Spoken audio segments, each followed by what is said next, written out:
ఆంధ్రప్రదేశ్ చేనేత కార్మిక సంఘం రాష్ట్ర సమితి సమావేశంలో ఇచ్చేసినటువంటి రాష్ట్ర నాయకులకు అలాగే సీనియర్ కామ్రేడ్స్ పార్టీ నాయకులకు అందరికీ కూడా ఇక్కడికి విచ్చేసిన చేనేత సభ్యులకు అందరికీ కూడా నా నా పేరు శంకర్ కిషోర్, ఏఐటీసీ జిల్లా కార్యదర్శి. ముఖ్యంగా ఈ చేనేత గురించి ఒక మాట చెప్పాలంటే, అధికారంలోకి వచ్చే ప్రతిపక్షం వాళ్ళు చెప్పే మొట్టమొదటి మాట, మేము అధికారంలోకి వస్తే చేనేత కార్మికులకు బ్రహ్మరథం పడతాం అని అంటారు. కానీ అధికారం వచ్చిన తర్వాత 5 ఏళ్ళు మొత్తం మీద కూడా ఒక్కసారి కూడా చేనేత గురించి మాట్లాడనటువంటి ప్రభుత్వాలు గత ప్రభుత్వాలను మనం చూసాం. అట్లాగే ఈ చేనేత కార్మిక ఈ చేనేత రంగం గురించి సెంట్రల్లో మినిస్టర్ గిరిరాజ్ సింగ్ అనే ఆయన ఇప్పుడు ఉన్నారు, ఆయన మినిస్టర్గా సెంట్రల్లో.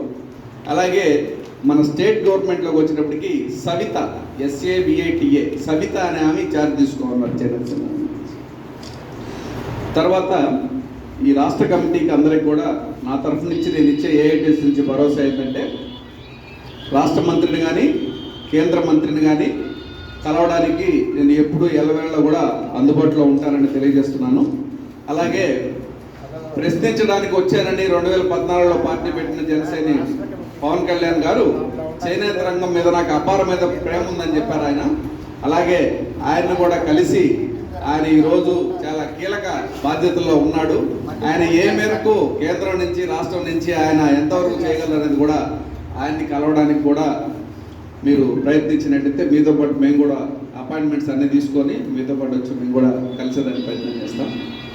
నాకు ఈరోజు చాలా ఆనందంగా ఉంది కామ్రేడ్స్, ఎందుకంటే 90 చిల్లర వయసున్న దశరథరామయ్య గారు, అట్లాగే 80 ఏళ్ళ దగ్గర ఉన్న మన రామరాజు గారు, అలాగే అంతే వయసు ఉన్నటువంటి పార్థసారథి గారు, అలాగే దామా అంకయ్య గారు, ఇంతమంది పెద్దలు కమ్యూనిజం భావజాలంతో ఇంతమంది పనిచేస్తున్నట్టే ఆ పార్టీలో, ఇటువంటి ఏఐటీసీ ఆర్గనైజేషన్లో వాళ్ళ వయసు వచ్చేదాకా వాళ్ళ స్ఫూర్తితోటి మేము కూడా ముందుకు నడవాలనే ఒక ఇది నాకెంతో ఆనందంగా ఉంది.